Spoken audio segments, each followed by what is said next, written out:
This week, I was honoured to get my good friend John Toker back in the hot seat, 17 months after his last appearance. A lot has changed since then, and we tried to break down what were the key lessons during this emotional time for everyone.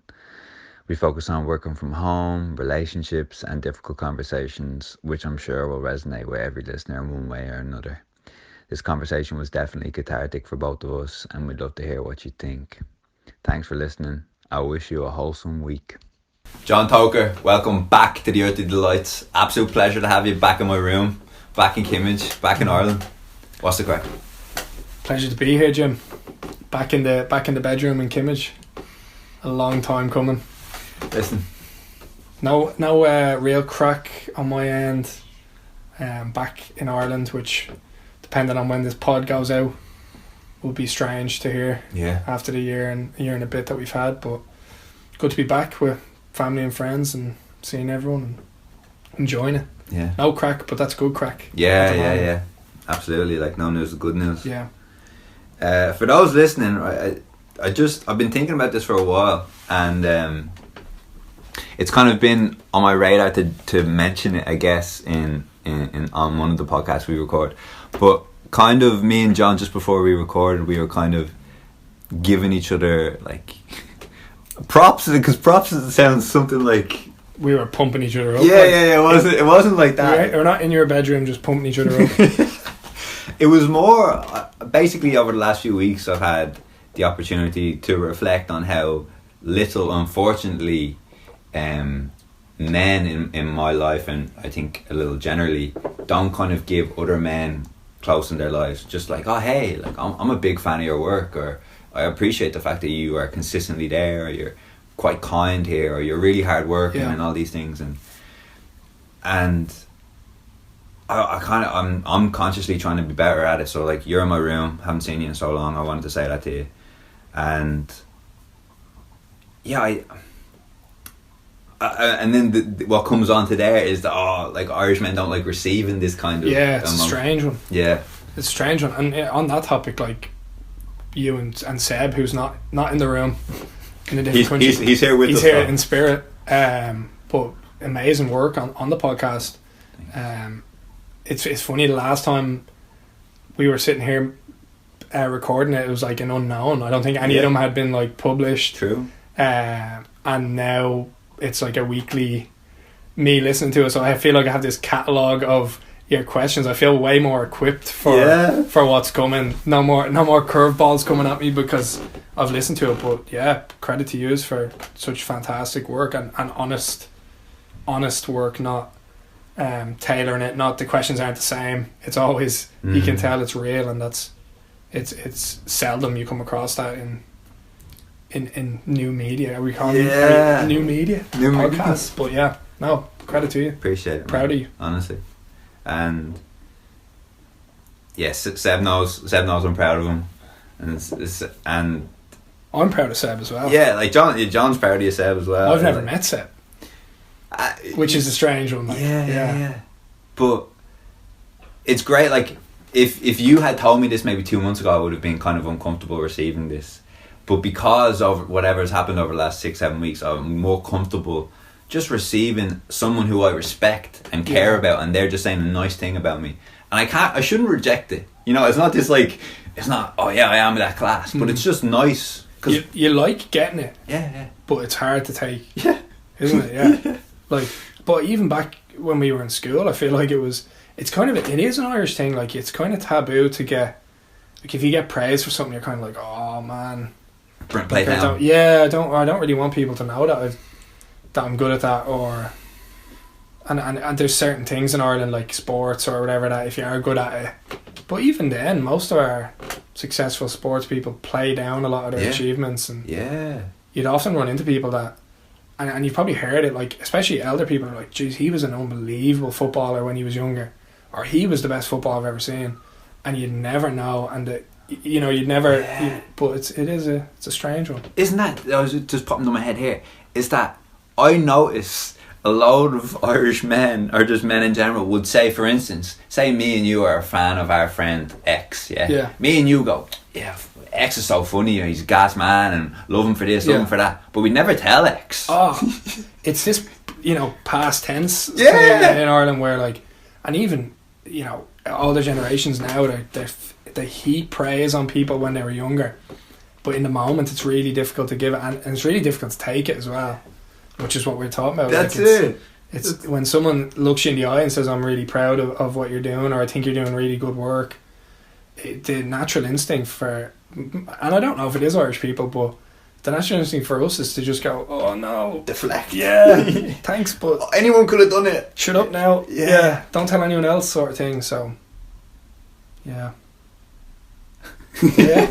It's I'm a big fan of, I'm a big fan of, because like, it's for listeners, it's strange, this is actually the last time I literally saw you was the last time people listened to the last conversation. And it's been great for me to see the kind of, we were saying the difference between change and evolving, but Yeah. I know, like, John's been in my house before we started recording for like 2 hours. My dad pinned him down for an hour, and it was just really nice to be, I just feel like you are in a much different place. Like, your perspective on yourself, on a conversation, Yeah. on what you're doing day to day is different. Yeah. I think to look back on it, like we were saying, looking back down the line, like, we've had so much has gone on in between these two conversations, but so little has happened. Yeah. Like, what was it, 6 weeks, 8 weeks later, COVID happened, and then lockdown, and am I right in that time? Yeah, timeline around then. So not a huge amount has happened, but so much has gone on, and I think so much reflection on from everybody has happened over the last 18 months or so, and appreciate the words, and long may it continue. But I think that the same can be said for a lot of people in the last year and a half, that we've had to look in a lot more than out, and because all the things that we used to do to keep us busy and to keep us not thinking about things were cancelled, so you're kind of forced to think about a lot, and reconnect with a lot of stuff that you're probably kicking down the road, and I'll deal with that later. Well, there's plenty of time now to deal with it. Now is later. You can't do anything, so why don't you do it? So, and it's hard, really difficult, man. Like the time between these two conversations has been the most difficult ever that I've ever had to face, in terms of just personal hurdles and things that you can't see but you're feeling, and it's being away from home and all that stuff, but even just refining what you want in a relationship, and finding what you're good at and what you can bring to people when you can't bring anything to people, when you're completely isolated. So I want the working title for this to be expectations. But I do want to, I know you have some well articulated thoughts about how your relationship with work and colleagues is affected. So I kind of want to look at this in a few different sections over the last 18 months or so. Well, first of all, you being away from home, you working remotely for the last 18 months. How has that really shifted your perspective? Perspective on work, or perspective on... I think, a lot. I think what COVID and working from home, working remotely has done is it kind of stripped back all the niceties of work into the true work that you're doing every day. And a lot of my day to day, like, I'll be driving maybe to different places to work every day, and different offices and this and that, and you kind of get in a routine of not having a routine, to where you're in traffic, and I think I told you this, like, last summer, like, I was like, I really miss traffic, like, I hate getting everywhere so quick now. But the routine of not being in a routine, which is a strange way of saying it, is something that kind of kept your mind off the true work you were doing, and it's a long way of saying COVID and working remotely really brought your day-to-day tasks into the forefront of your mind, and this is what I'm spending 8 hours of my day doing, and I'm really realising it now because I'm doing it in my bedroom and in my pajamas, if we even get that far that day. And you know, and it the work became your focal point versus the people or the location or the environment or the weather. Like everything else was taken out of play, and it was just you and the laptop at home with what you needed to get done for the day. And I think that's really difficult in any aspect, right? Like, you know, to use a very, very simple term, like a football team, when they're training together, there's a bit of camaraderie, there's a bit of this and that. They might be giving a lift to someone to training versus, and you might be able to run that a little bit more when you're together versus, you know, going out for a run on your own. You're the same person physically and everything, but there's a little bit of you that's like, this isn't the same, you know, and being around people and being around people that are doing the same thing and wanting the same product, the end product, is something we probably took for granted pre-COVID, and only when we went into the bedroom office did it really shine through that, man. It's hard to do alone all the time, isolated, you know. You also made a good point earlier about the kind of formality increasing in terms of kind of quote unquote work, what would I say, work necessities, or like walking to and from meetings with people, and or in the lift with people that you haven't seen, and you know, you just running into people that, how was so and so, or how was that concert, or, and I know it's hard to talk about these without mentioning other things that have also been cancelled, like concerts and sports. But even just I think the example I gave you earlier was like, you know, saying to someone, I'm gonna take a couple hours on Friday and go to the dentist, or I'm going to away for the weekend, I'm gonna cut out loose on Friday at 1:00. That being done at the coffee machine or at someone's desk or on the way back from a meeting or lunch is very informal and easy, and kind of, at least for me it was. Then when you kind of switch to the remote and you're kind of messaging someone, an instant message, hey, do you have 5 minutes to chat, or you're putting it in a formal email, which is also weird. So just those kind of little things that you before probably never noticed how much informal interaction was going on at work. All that informal interaction has now had become so formal that it just felt weird talking to people so formally, and like sitting talking to your computer screen and the silence, you know, everyone's on mute and you're just silent. So yeah, strange.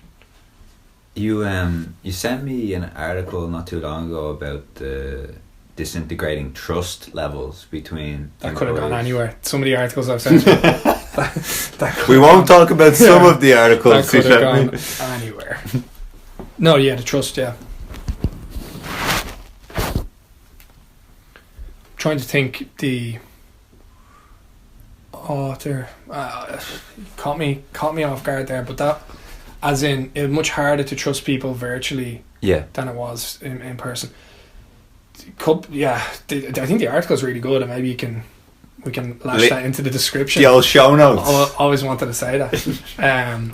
But I think the essence of it was that it's much harder to trust people to get their work done, and bigger point here is your time. Like, are these people managing my time appropriately? Not really thinking about them and what they're doing, but the erosion of trust that went on virtually, because you're kind of like, well, what are they doing? I don't know what they're doing. And you're sitting in an office, you can kind of see if someone's looking at the screen like they've never seen a computer before. You can kind of go over and say, are you alright, do you need a hand? And you want to talk about. Virtually, you're kind of waiting on someone to reach out to you all the time, and that in itself creates them probably sitting there going, I don't want to reach out to him again and ask another question. And for me, that's the same way. It's like, I don't want to be pestering my boss all day Yeah. with my questions, and it feels like you're pestering him or her because you're doing it formally in a message and you're typing it, and it just feels really real. Like, how many times have you typed out a text and then deleted it because you're like, Janie, man, that sounds really weird to say, like, or I know my tone isn't coming across in this text, and if he or she reads this, they're going to think, man, he's being a bit smart, isn't he? Like, but when you're in person, that is kind of, that elephant is taken out of the room, you know, and you're kind of like, it leaves less up to interpretation. Yeah. And I think the last year has left a lot up to interpretation. What's this fella saying to me here now? What's he, you know, and so. Is it? But that's a good article, yeah. Yeah. And it's a good point, like the trust, and trust is a really difficult thing to give to people that you don't know on a deep level, like colleagues. Mm-hmm. Like, you know their work product and you know what they do and you know where they do it, usually. And now it's like they've become a computer icon. Yeah. And how can you trust someone that you don't have a relationship with? And, you know, some of the best days I have in work are because I've fostered relationships with people I work with, and I do trust them, and they trust me, and it creates this environment where work gets done and there's less friction involved. Yeah. A wise man said to me before, he says, we move at the speed of trust. Right. Wow. Did you notice the team that you work with, or do you foresee in the future it being harder for the team to progress? Not even just pure output, you know, like the output will probably get there because there's pressure on the output, but for the team to kind of grow together, for the organisation to grow together. Yeah. Did you notice a shift there? I think to your first point, the output remained. Like we were still doing the same things. We were still getting everything done, and probably some things a little bit quicker than we would have in person. But the teaming aspect of it much more difficult. And I think the biggest indicator of that is when we've had the option to go back to the office, a lot of people are taking the option up. Mm-hmm. And like, if we had sat here 17, 18 months ago and you said to me, you know, you have the option to wear your pajamas and work at your kitchen table, or put a suit on and go into an office and sit in traffic for 45 minutes, I'd be like, silly put question. the kettle on. You know, I'll meet you at the kitchen table. Yeah. But now I'm kind of like, well, there's an intangible element to working with people and being there and being able to react and see how people are reacting to the load that is on them. That is really invaluable in a team, and regardless of the output's gonna come and the product's gonna come, but it's the burden that's been put on people to do it. It's a lot easier to manage in person than it is virtually. Like how the product has got to be, how the sausage is made. Yeah. So this is definitely a broad question, but I wonder, have you had time to think, right? We had Adam Starr on the podcast a few times, and we sometimes aspire to be constantly in the present and taking each thing as we can and appreciating it, but the mind wanders. Right. I wonder, did your mind wander towards a place of realizing, Jesus, maybe my expectation of the job has changed because of this like monumental change? Or do you think that you like maintain the kind of steady idea of what a job can give you, and depending on the age and depending on the position, what that would mean, like your expectation of it, what would it bring? Yes and no. I think I think companies around the world now are trying to do exactly that. Is like, what do people want in a job? My view of it is it almost refined it and it made it more simple. Like, the days I was sitting at home banging my head against the wall were the days I was like, man, I would love to just have a really bad cup of coffee that came out of the office machine and sit and be kind of stressed with other people, as opposed to having the license to do it wherever, or the freedom to do it wherever. So I don't think my expectation has. It has changed, but it's probably gone more. It's probably regressed in before you'd be like, oh, I want all these things in a job and I want these options. Now I'm kind of like, I love the idea of having the flexibility to work from home, but I really like the how banal some days are in work and how you can just sit there and like, you know, just keep going and have a very normal, you know, Michael Scott day at the office, you know, where you know, not a whole lot happens, but that's good.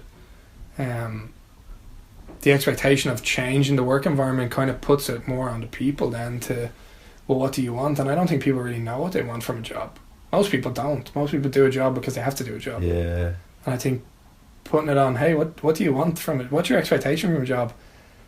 If people were honest with that, I don't want the job, you know, or it would change on a weekly basis. Yeah, it's going to consistently change with how you're feeling, and I think going back, an option of being able to work from home when that does change, if your circumstances change, or if you don't feel well, or if you've stuff to do at home, 100% stay at home and knock it out and do it. But no, I don't think my expectations have changed much about the purpose of a job or the nature of my job. I think most of them have, if anything, have regressed. Okay. Yeah. Moving to relationships, both like friendships, maybe romantic relationships, family.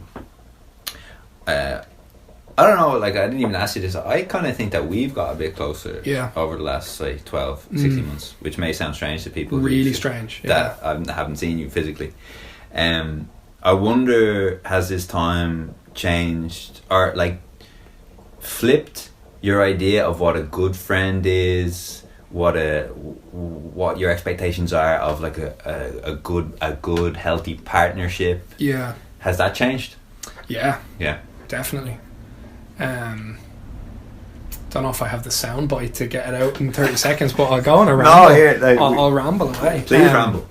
No, it definitely has, and I think the weird thing, or maybe not weird, but the surprising thing is that with the isolation and the distance, and like the fact that I couldn't come home to see family or friends, and for a period of time in the States couldn't see friends there either, you know, like when it first started, everyone was, you know, we were very unsure of what you could do, and there was a lot of time with my roommates where we were just kind of sitting around like, right, we're in this, you know, this is our kind of bubble, and don't jeopardize ourselves.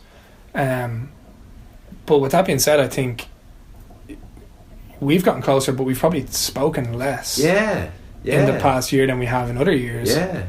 But and I can't put my finger on it and say here's why or this is why, but I know myself, like, spent the last year and having so much time back in my day, a lot of, you know, looking in a lot and introspection, and really refining, to use your expectations of a job, really refining my expectations of a friendship. And not so much what do I need in a friend, but what do I want in a friend, because I think they're two entirely different things. And I think when you're fostering relationships based on what you need from people, you're going to go for your insecurities and you're going to go for what makes you feel a little bit more secure. What I've kind of realized the last year is the more insecure you can be with someone, the more secure you become with them, you know. And like that, we were looking at something earlier before we started this, but that pursuit of fulfillment versus that pursuit of happiness, and knowing that some of the conversations we've had last year, and I've definitely gotten much closer with my family and my brothers especially, and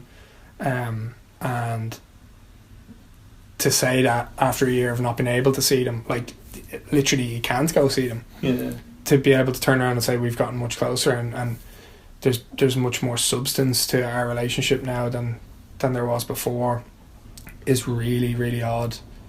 But I think COVID brought a lot of our vulnerabilities out as people, and then when we were able to be vulnerable with each other and to text my brothers or to text my family and say I'm really struggling and not having a good time and I don't know how to feel about this, and I think that's massive to be able to say I don't know how to feel about something, because the whole time you're kind of conditioned to think you're happy, you're sad, you're angry, you're calm, and there's a feeling. And a lot of this last year was I don't know how I feel.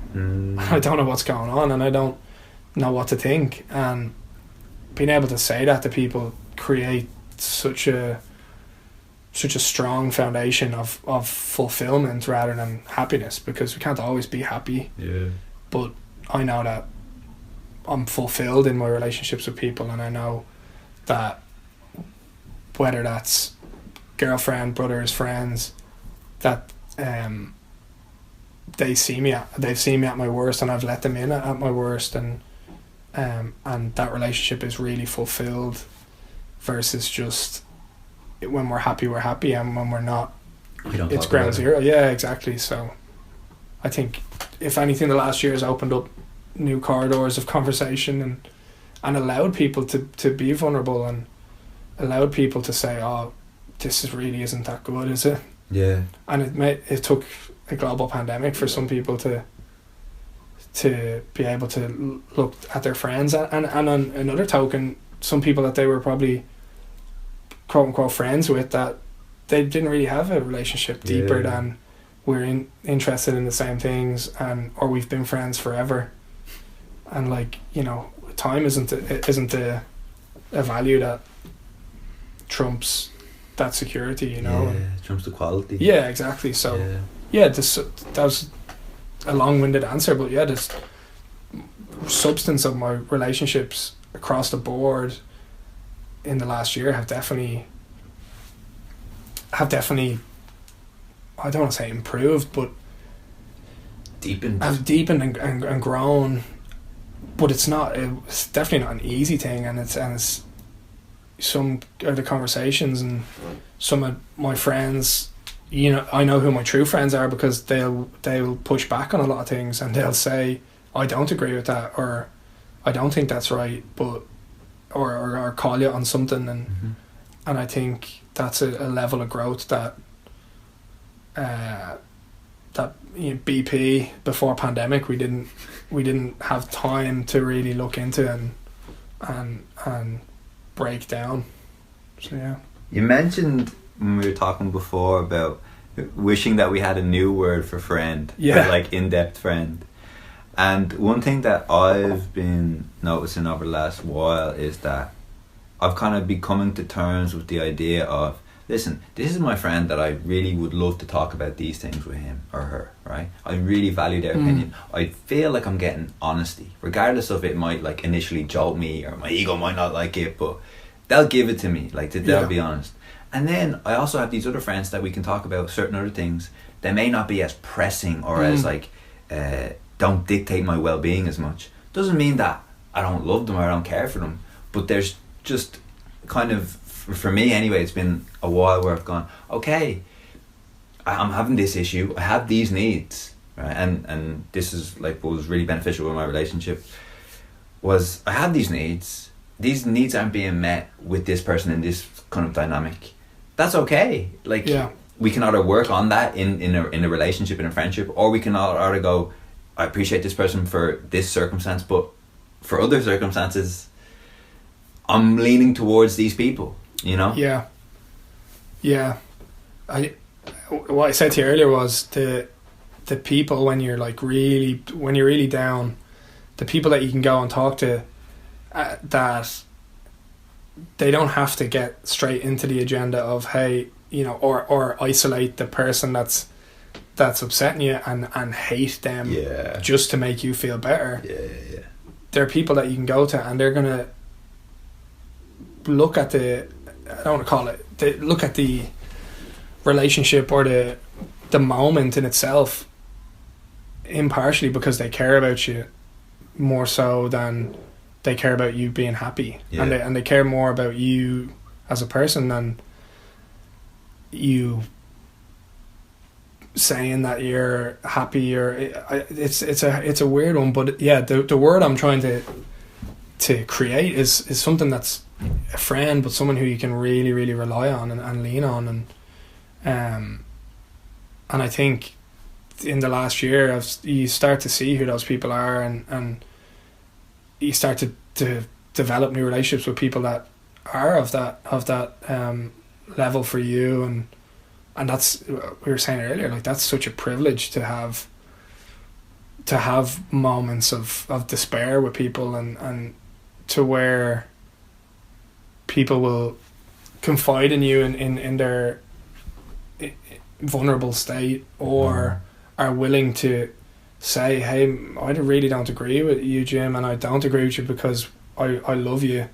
That's such an honour. Like, that's such a privilege to have someone who loves you that much and cares for you that much, that they're willing to put the friendship, you know, on so to speak, on the line, to try and help you see or help you grow. And that's, you know, back to your very, very first point of the podcast, is like, I've been trying to tell people more often, like, I'm proud of you for what you're doing, or when someone has a difficult conversation with me, you know, whether it be in work, out of work, girlfriend, friend, like, I'm so proud of you for being able to have that conversation, and for being able to say that you're not okay, or that you feel a certain way, or that you're thinking this and you're confused. Like, that takes, one, it takes a huge amount of strength, and two, it's an absolute honor for me that you view me that way, that you know, it's a privilege that I get to receive that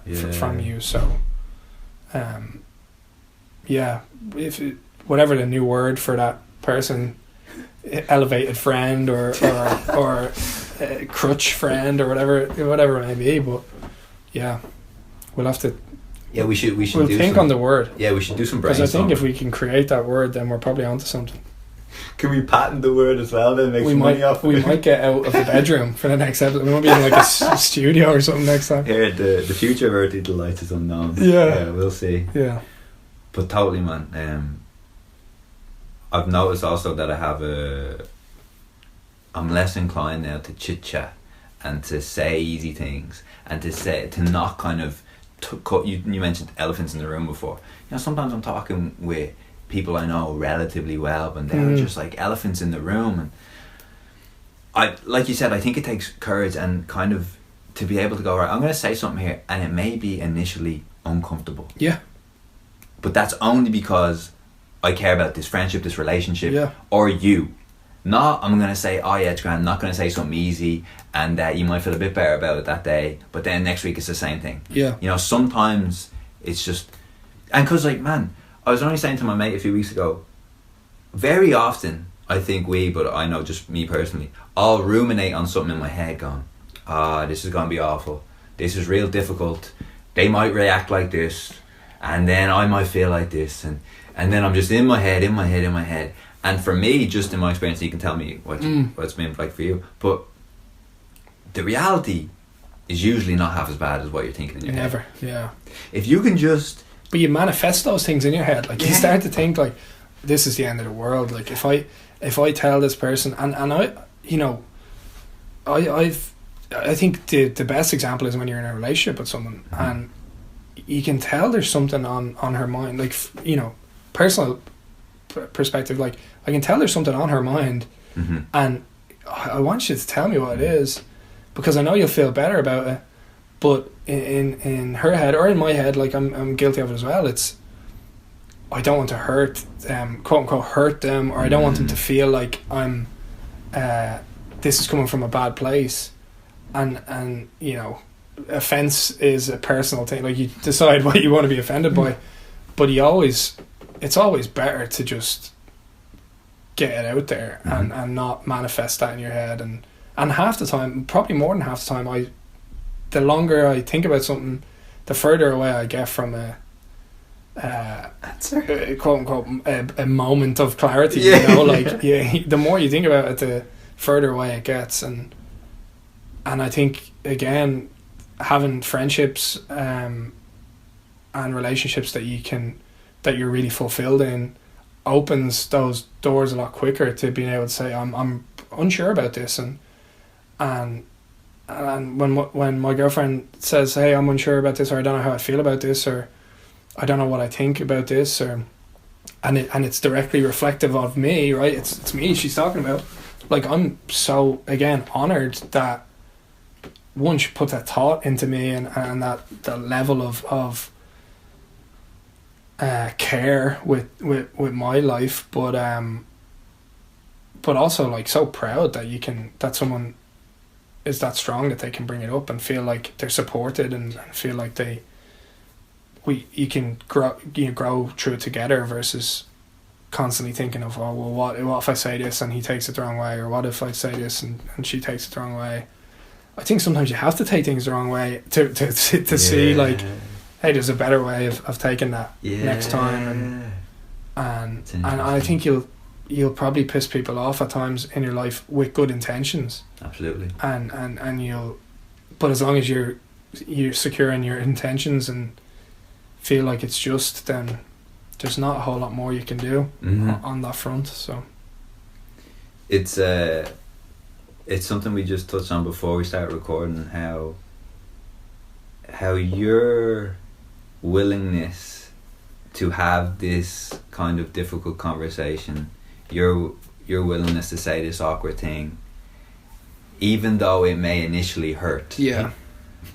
It really, like you said, if you have the pure intentions, if you really, like, you've thought about it, and this is what I think is best for this person in this relationship, and because also I think when you express something, you're expressing it because you want the relationship, the friendship, or the romantic relationship, or in families or whatever, you want it to improve. It's not for, I'm trying to dig you here. And you can sense that very often.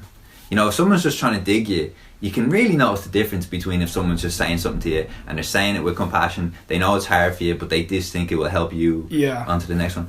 And sorry, just before it comes back to you, there's one thing that you touched on that I thought was class, was maybe the depth of your relationship with a person, right?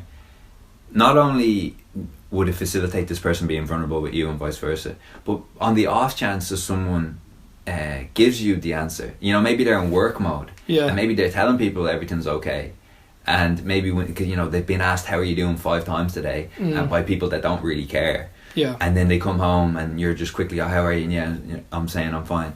But then if you can go, well, by looking at you, by feeling how you're doing, I feel like there's something up here. And I think that says a lot about a friendship. For you to be able to go, oh, I heard what you said, but I'm seeing something completely different. You know, I'm gonna pick up on that intuition. I think when you start a relationship with anyone, you know, friendship,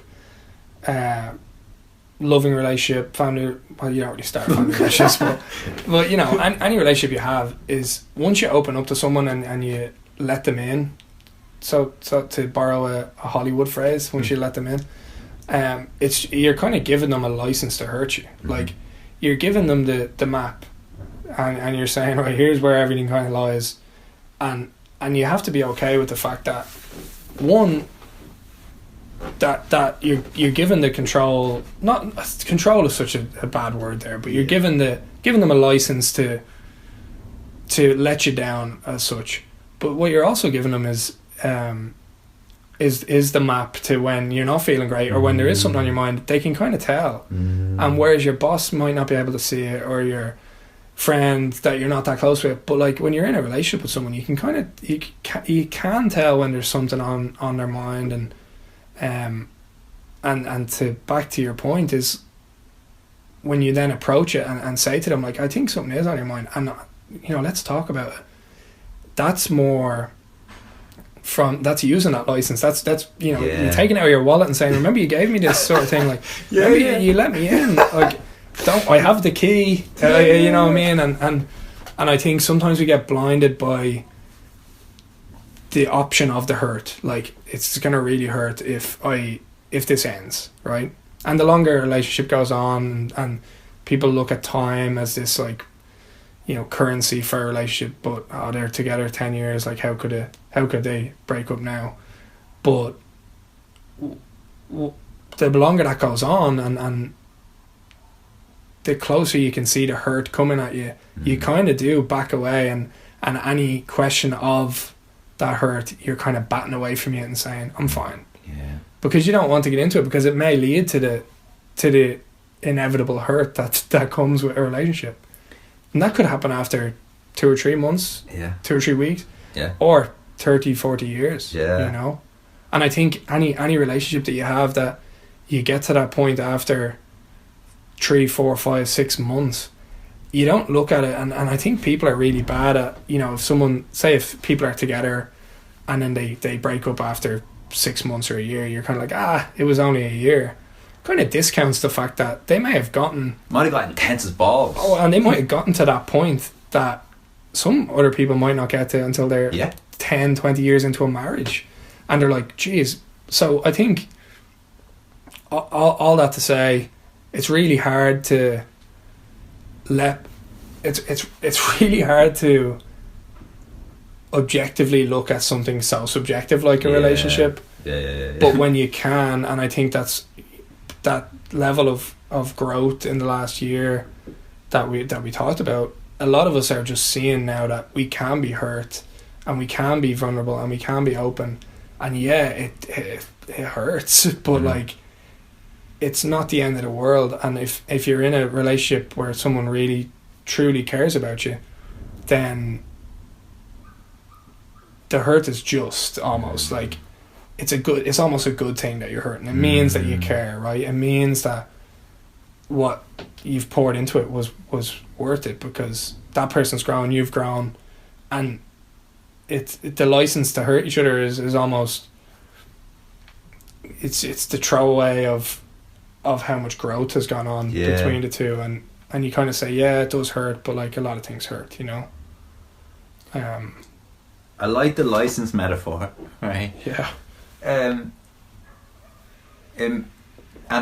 sorry, I'm going to come back to license metaphor. What comes to mind now is that idea of love, right? That idea of love between a friend or like a partner, yeah.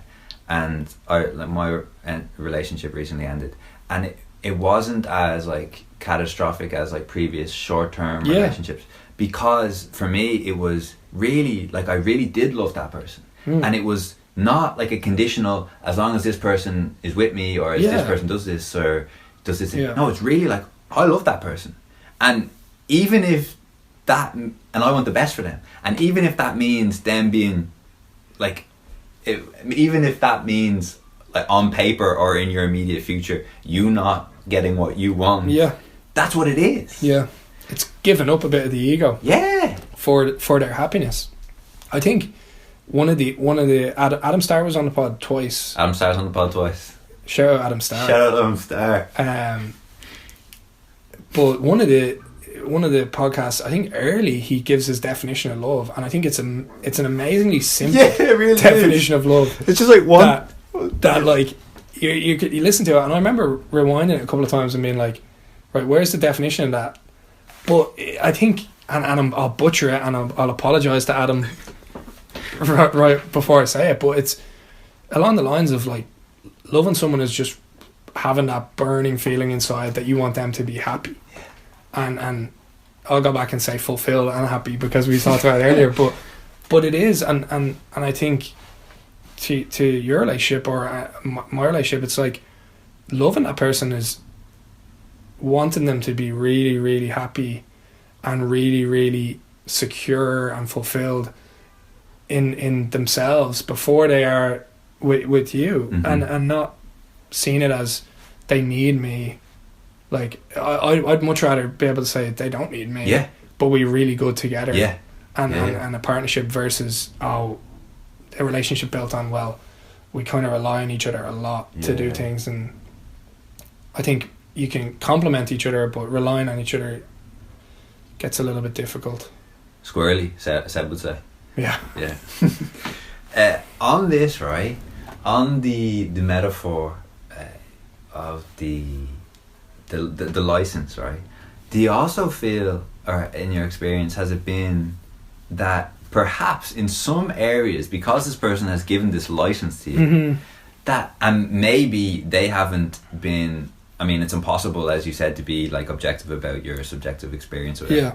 Maybe, right? Have you found that you know parts of them almost better than Probably, they know yeah. themselves? I've never thought about that, but probably. That, like, because you can see certain patterns or certain incidences that are kind of getting in their way, Yeah. probably less than they can, because, as you say, you don't notice your day-to-day stuff really. See the forest through the trees sort of Yeah. thing, yeah. Or from the trees. Yeah.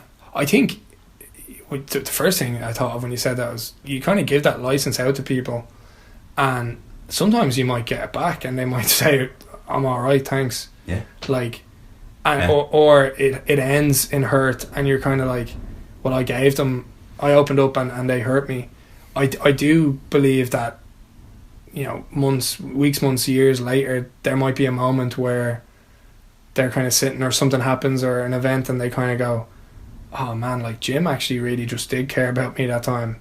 And like a lot of the time it's easy to look at someone caring for you so much with ill intentions that they're doing it for the wrong reasons. Mm-hmm. I think when you're giving that out, it'll always come back at some point. Yeah, and you kind of just have to have faith and trust that at some point they're gonna turn around and say, oh man, yeah, he actually did just really care, and he really did just want me to be happy.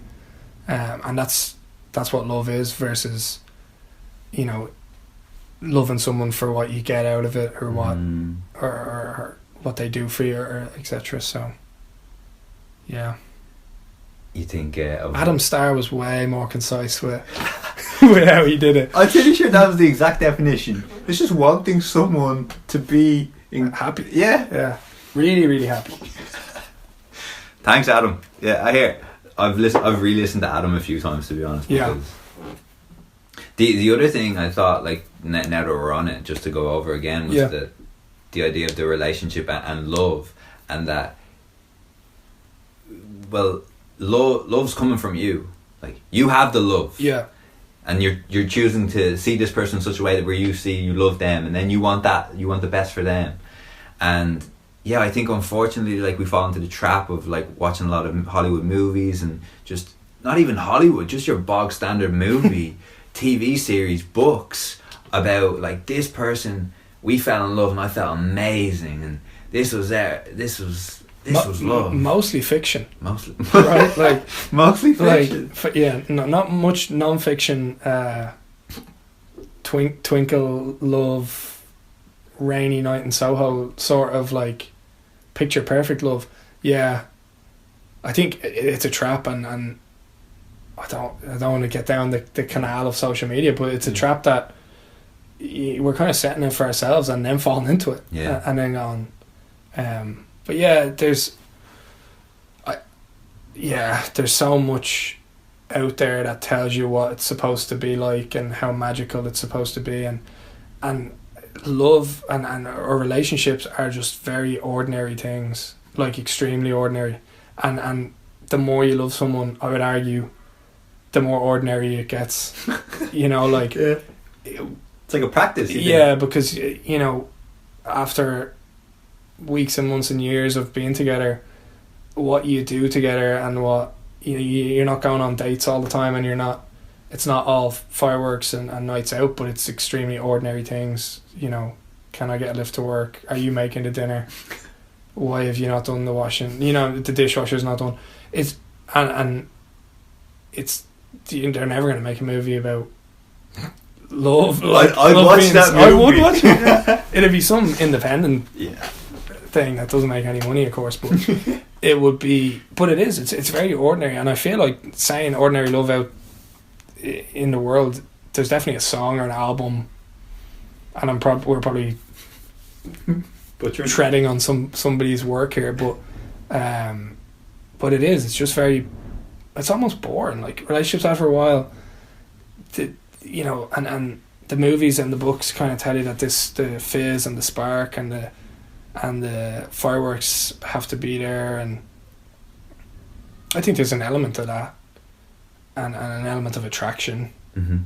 but I don't buy into the like that has to be, that's the foundation that you build off. The foundation is that you care for someone and you really, really want them to be happy, and you feel the same. Yeah, you feel the same, that they fulfill you, and then after a while, then you're not really. I don't think you really go looking for the sparks, because the sparks are kind of ups and downs, and you kind of have to go down to get the high. Then it's ordinary, it's steady, it's day to day, and it's like we said earlier, it's the privilege of seeing someone in their most normal, boring, or their most upset, distraught, or their happiness. It's an honor to have someone share their whole spectrum of emotions with you, versus just what maybe a book or a movie puts out there as this is what you should give off to a partner. So I wrote an article when I was in Italy living with my girlfriend about this. Yeah. Kind of talking about how why am I struggling with this so much? Why is this such news to me that there are days where it's real rough? And why am I struggling? Why am I wishing that my girlfriend acted a different way, or was nicer, or was better in this and better in that? And yeah, as you say, the sustainable, fruitful perspective has to be, they're showing a part of me that they probably don't show many people. To anybody, yeah. And or to a few. Maybe, maybe if a few. And maybe the more primal party of the ego is saying, like, oh, why can't it just be easier? And why can't you just look at it how I'm looking at it? But to take the step back and go, wow, they're just being how they feel right now. And you're lying to yourself if you never felt like that. If you never felt pissed or just rude or like insensitive or all these things, it's like, or gutted, depressed, all these feelings. So you felt them, and they're opening. Maybe you couldn't open it up before, but they're opening it up to you. Yeah. And for you to go, all right, well, I need to acknowledge that this is a fucking gift. Yeah. Like this means that they trust me so much. Yeah. And instead of me just going, oh, it's inconvenient, because I fell for that trap. Oh, why can't it just be easier and more convenient? But I think, yeah, you're like easy. People say that all the time, like it should be easy. Man, show me an easy relationship that's worth anything. You know what I mean? Easy. Yeah. Like when, I don't know. That's one that gets lost on me. Is it should be easy. I shouldn't have to like struggle with this. Anything good is worth struggling. Yeah. Yeah. Like. Yeah, no, I agree, man. But has your most recent relationship, has that changed at all, altered at all your expectation of a kind of fruitful long-term relationship in the future?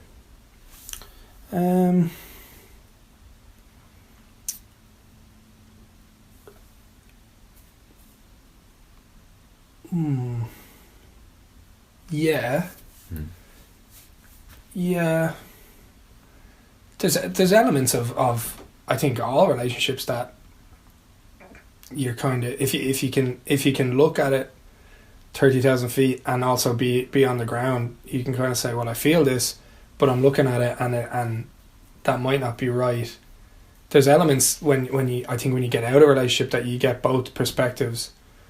I think what I've learned in my most recent relationship, but also in the last year through friendships and family relationships, is that when you're on the ground and in the moment, you can kind of take yourself to 30,000 feet and kind of say, hang on, like, I want to see how this looks if I was looking in on myself, more so, and like reconciling what your feelings with your actions, and then but also with your intentions. I think a lot of the time people feel a certain way and act a certain way, but the intentions are lost in that. And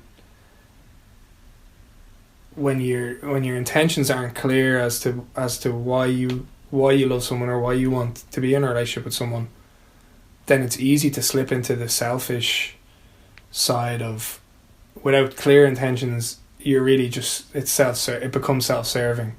And for me anyway, that's in the past, is if I'm not intentional with my feelings and my actions, then a relationship can kind of slip into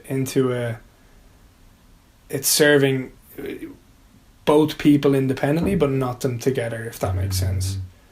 I've never thought about that before, so that might be a bit rough around the edges, but being intentional with, you know, obviously words, actions, feelings, just allows you to kind of see the impact of what you're doing is having on someone else. And so I think going forward in our relationships is, it could probably come across as fake maybe sometimes, or maybe not fake, but like superficial maybe, because by nature intentions, or being intentional, is kind of going a little bit out of your way to do things for people, and is kind of, you know, letting people lean on you when you might not even have, you know, space for them to lean on you. But that sets very clear boundaries and very clear intentions for what I'm looking for in a relationship and a friendship. So short answer is yeah, definitely. Like you definitely learning things that you want in a partner, in a friendship, but more so learning about how I want to treat people and how, and the impact of how I treat people has, or the ability to impact people. I think something I might have taken for granted before is that my actions and my feelings may make someone feel a certain way, and may look a certain way to outsiders, but it might not always be intended.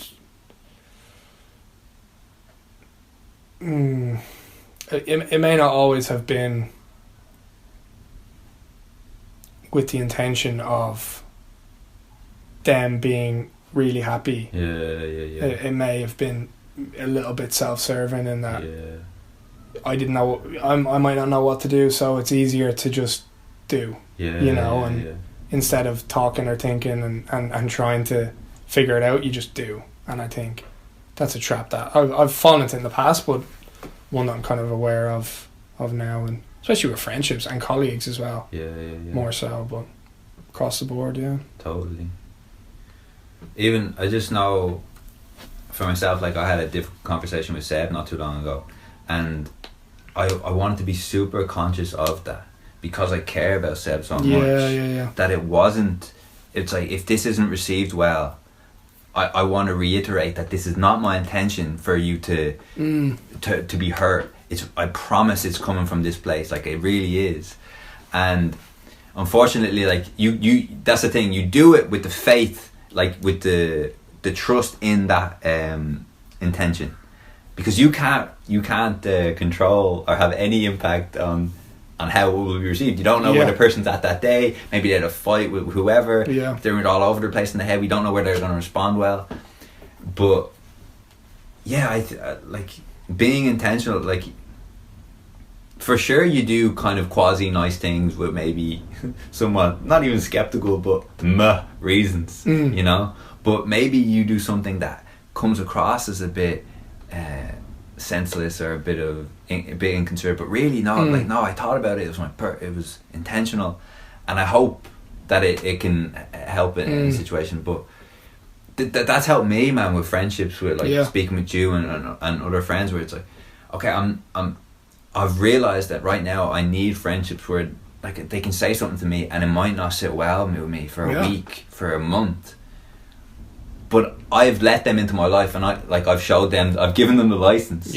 So I have to trust that they're doing decent things with the license. And of course it gets squirrely then if friends and partners are taking advantage of the license. But as you said, you need a bit of trust. There's a grey area in all relationships where you just have to kind of put it in there and look, it's there. Yeah. Like, and it's like it or lump it, and use it against me or use it with me or whatever it may be. But there's a little bit of the unknown that is always going to be there, and like you were saying, I think the more it becomes a habit that you give, because even with some of my friends, like I'm really comfortable getting criticism. I don't want to say criticism, Feedback. honesty. Okay. From some friends, like really comfortable in that I can go to them and I can say, Jim, what do you think of this? And you may take the side that I really didn't want to take, and the really uncomfortable side that I'm going to have to now, act upon. Or you can go to your friends that kind of have the confirmation bias in them, that you can, that what you're going to get from them. Yeah. And it's like, I want that answer, so I'm going to go to that person because I know that they will fold straight away because they don't want any part of this. And it may not be a dramatic thing, but they don't want to have to examine that because maybe they feel it, or maybe they haven't looked at that themselves. So they just give you the answer that you're going to get. I think that's one thing. You get back to your previous question about relationships, is steering clear of keeping it on the fairway for the most part, like in relationships, and just I know that's going to be topical, and I know she probably doesn't think what I think there, so let's just not bring it up. Whereas what I've learned, and I take a lot of this from you and from other really honest friends, is that it's better to just get that out there, because like you said with Seb, when it comes from a place of love, it doesn't feel good. It never feels good. Like that level of honesty, like it feels awful. Yeah.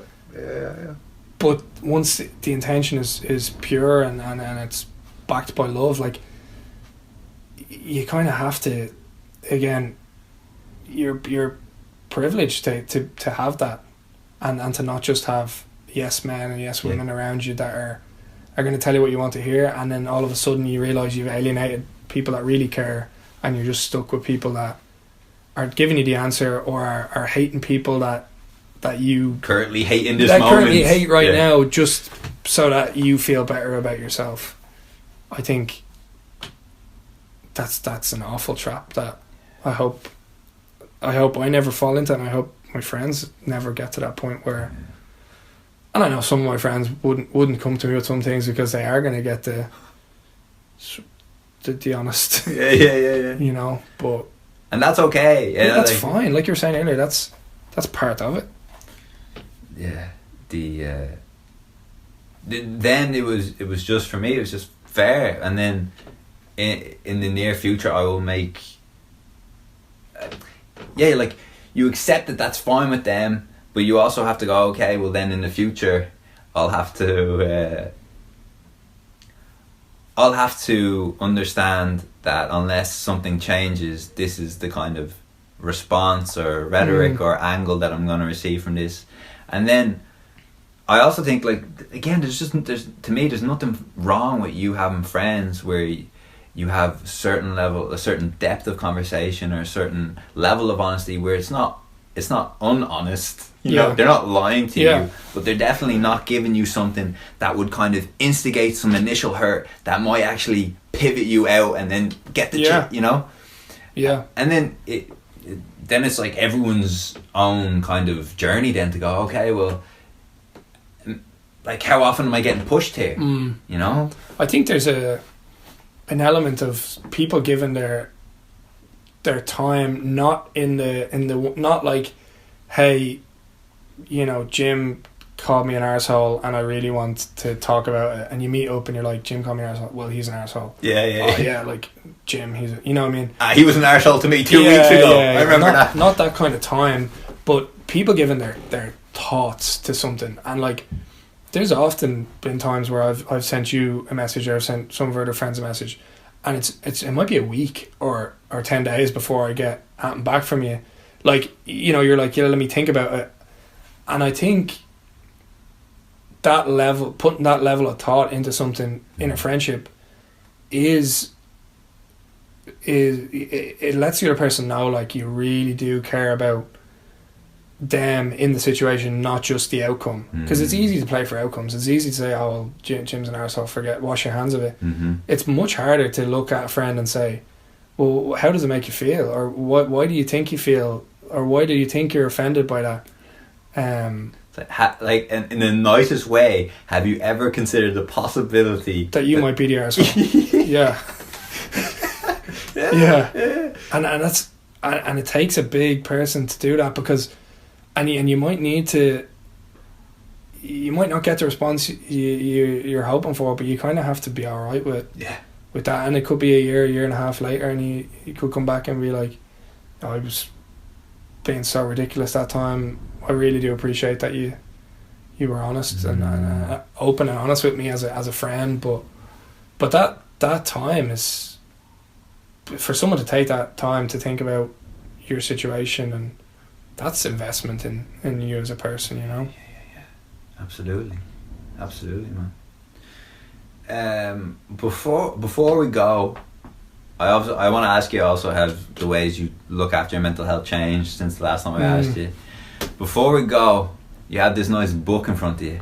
Couple of books. Yeah. You have a couple of books. You have the Go Giver, right? Yeah. With a magical quote about giving. I know giving's on your mind recently, and share some thoughts on this for you. Yeah, the one I brought down to show you was the one about time, and I think it's topical. We just kind of talked about that, but how you can only waste your time, and this whole idea of, oh, I don't want to put my to open up to this person and waste their time, but they kind of have the final say as if they're going to waste their time. You might waste 30 seconds explaining the situation to them, but if they don't put any more thought into it, and if they don't ring you back, you haven't really wasted their time. You can decide if you're going to waste time on things. But yeah, the book is, it's a tiny little book, but it's great. It's a great reminder that the more you give in life, the more you get, and not in a financial term. Yeah, or not in a vindictive way. I don't mean start running out and giving everything to everyone, but the more you invest in the relationship, the easier it is to take things from it. And like we were just saying, the more you give yourself over to someone in a friendship, the easier it is then to get things out of it, good or bad. And the easier it is to see through to siphon through the dirt in the water, and be able to see that the intentions are clear there. So yeah, it's a good little book, and I think the values in it and are simple, and things that when you read it you're like, yeah, of course, but obvious. Very, very obvious things, but really hard to put into practice. And again, my guy Adam Starr, someone that's who I envy, is someone who's, I know it's not easy for him to practice that, but someone so intentional about practicing those simple values that are so difficult to practice, is refreshing to see. And yeah, and then mental health, same as last time. I have my journals here beside me, and I think the last time probably would have been more of a bottle it up, write it down, and I think that's good, and it's good to get it out on paper, and it's definitely cathartic to do that. But I think I'm much more inclined to talk about it now, with people, and like you were saying earlier, kind of cut through some of the formalities of a conversation, and just get to the point, and just, hey, I don't feel great in this. Here's how I'm feeling, or I don't know how I feel. But just being more open to talk to friends and family and girlfriend and things like that. So I think the COVID years taught us a lot about how fragile mental health is, and how things can, and how much we rely on certain things, and how things can be taken away in a moment, you know. I say, I can't remember if I said this on the podcast, is that obviously I spent the 6 months away in Denmark, and very little in the Danish countryside. You're waking up, you're living quite minimally. Your food, it's meditation, it's bits around the house, it's farming, it's that. And when I came home, it was the pandemic, and to me it was objectively a fantastic prep for something like a global pandemic, because I'm just coming from a place where I realized I don't have any of these things. You know, people think I have my gym membership, I have this, I have that. It's like, no, it's all impermanent. All of it's impermanent. And of course, I still take my bed for granted, and the house and my friends, I still take them for granted. Yeah. But to a lesser extent, where I feel like if something were to take something, for instance, going for a delightful pint of Guinness in a pub, I can't do that. But I don't feel like it's been taken away from me, because I wasn't living under the pretense of I had it, like it was mine, you know? Yeah. I think for me, a lot of I know we've talked about this before, it's like, before I'd say I have to go do this or I have to do this. I love now that. it's like, it's clearer than ever that I get to go do a lot of these things. Like, you know, I have to go to the gym. It's like, no, I get to go to the gym. Or, you know, I said I'd meet Jim for a pint and I'm not really arsed, but it's like, man, I get to go meet Jim for a pint. Like, we can, you know, I can give him a hug and we can have a pint and a chat, and we haven't gotten there yet. Not yet. But, you know, when it comes back, it's a get to do these things, not a have to do them. Yeah, man. I think we've reconciled a lot of what we want with what we need, and I think people are, not to downplay the impact of the pandemic, but I think a lot of people are a lot clearer in what they need, and then maybe have refined and peeled back some of what they want and said, I don't really want that. This is what I need. And see people in it's been cool to come back to Dublin and see, obviously everything's closed, but it's to get a cup of tea and have a walk with your friend, and it's such a simple thing that we probably never, we would have described it as a shite air or something. Never valued, but like and that's growth, man. Now you see, like, our friends, you know, when we were in our early 20s, it's always, you kind of have to plan something. You kind of have to have like a headline activity to get everyone together. And now it's kind of like, we just want to get together because you want to see each other, and it can be something really, really boring, but it's the fact that you're with your friends and people you care about, that's cool. So I do think I won't be saying I have to do things much anymore. I think I get to do a lot of these things, so it's good. John, it's been a pleasure, my friend. Until the next time. Yeah, you're coming back for a third round. Until the next time in Kimmage. Hi guys, thank you for listening to the podcast. Please don't forget to subscribe and leave a 5-star review if you haven't already. Every review helps us climb the podcast charts so that even more of you can listen to our amazing guests. We really appreciate the support. Remember to tune in next week, but until then, keep safe and have a good one.